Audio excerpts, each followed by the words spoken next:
Section 3. It cannot be denied that life has more and greater duties for Catholics than for those who either hold not the Catholic faith at all or who entertain wrong ideas concerning it.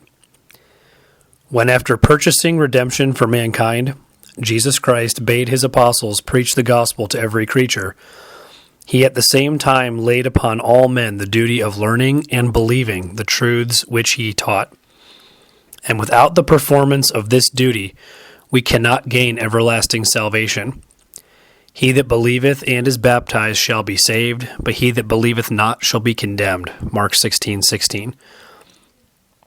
But when he has embraced the Christian faith, as he is bound to do, man thereby becomes subject to the church. For being born of her, he is made a member of that great society, the supreme government of which, under her invincible head, Jesus Christ, has been entrusted only to the Roman pontiff. If, then, the law of nature bids us above all to love and defend the state in which we have been born and brought up, so that the good citizen will not be loath even to die for his country, much more is it the duty of Christians in like manner to love and defend the church. For the church is the holy city of the living God, born of him, made by him, a pilgrim indeed upon earth, calling and instructing men and leading to eternal bliss in heaven. We have therefore to love our country, which has given us this mortal life, but it follows of necessity that we should have a greater love for the church, to which we owe the life that will endure forever, because spiritual good is rightfully preferred to that of the body, and our duties to God have a much greater sanction than those which we owe to our fellow men. If we wish to come to a right judgment, the supernatural love of the church and the natural love of our country are principles having the same eternal source, God himself being the author and cause of both. Hence it follows that the one duty can never be opposed to the other. It is in our power, and we are bound to fulfill both duties, to love ourselves, to bear goodwill to our neighbor, to cherish the commonwealth and the authority that rules over it, and at the same time to look upon the church as our mother, and to love God with the utmost love of which we are capable. Nevertheless, these duties are sometimes set aside, either through stress of the times or by the wickedness of men. Not unfrequently it happens that one way of acting seems to be required by the state and another by religion, for the reason that the rulers of the commonwealth either despise or would subject to themselves the sacred power of the church. Hence arises a conflict and an opportunity for making proof of virtue. Two different powers press upon us, and when they command things in themselves contrary, it is impossible to render obedience at one time to both. For no man can serve two masters, Matthew 6:24. If we obey one, we must needs disobey the other, and no one ought to be in doubt as to which of the two must be obeyed. It is a sin to disobey God for the sake of pleasing men. It is wrong to break the law of Jesus Christ in order to obey the magistrate, or under pretense of civil rights to transgress the laws of the church. We ought to obey God rather than men, Acts 5:29, the answer which Peter and the rest of the apostles were wont to give the governors, when they laid unlawful commands upon them, must always be made once for all on such occasions. There is no better citizen, either in peace or war, than the Christian who is mindful of his duty, and he ought to suffer everything, even death itself, rather than forsake the side of God and of the church.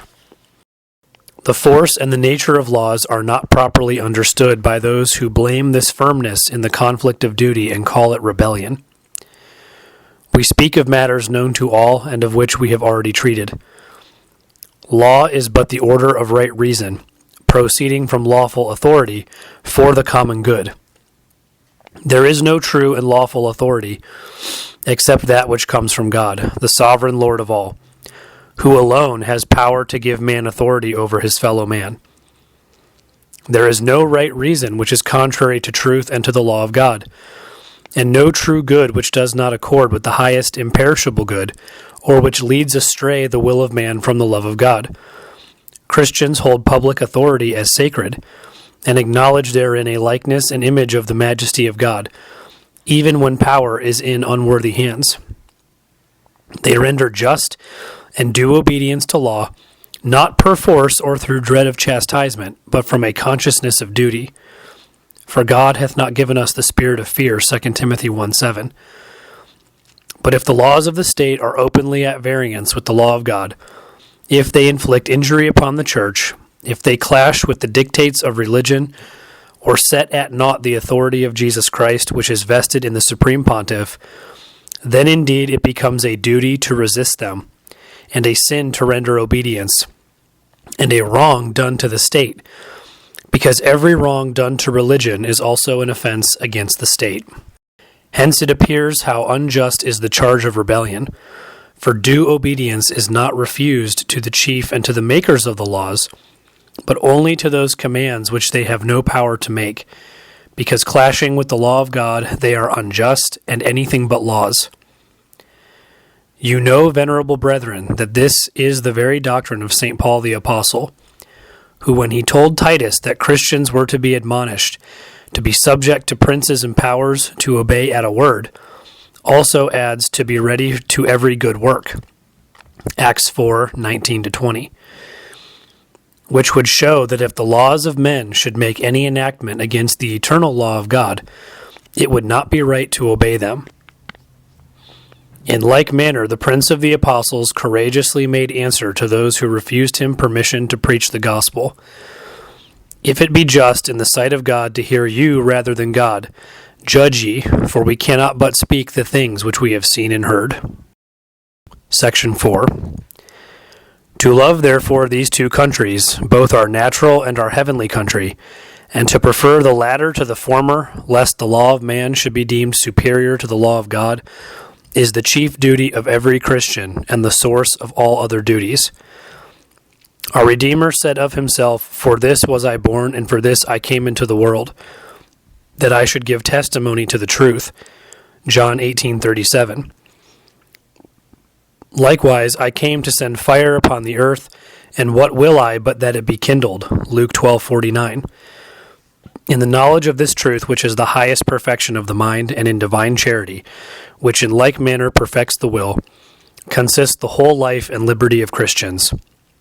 And this truth indeed and this charity the Church preserves and guards with continual zeal and watchfulness as a noble patrimony committed to her by Jesus Christ.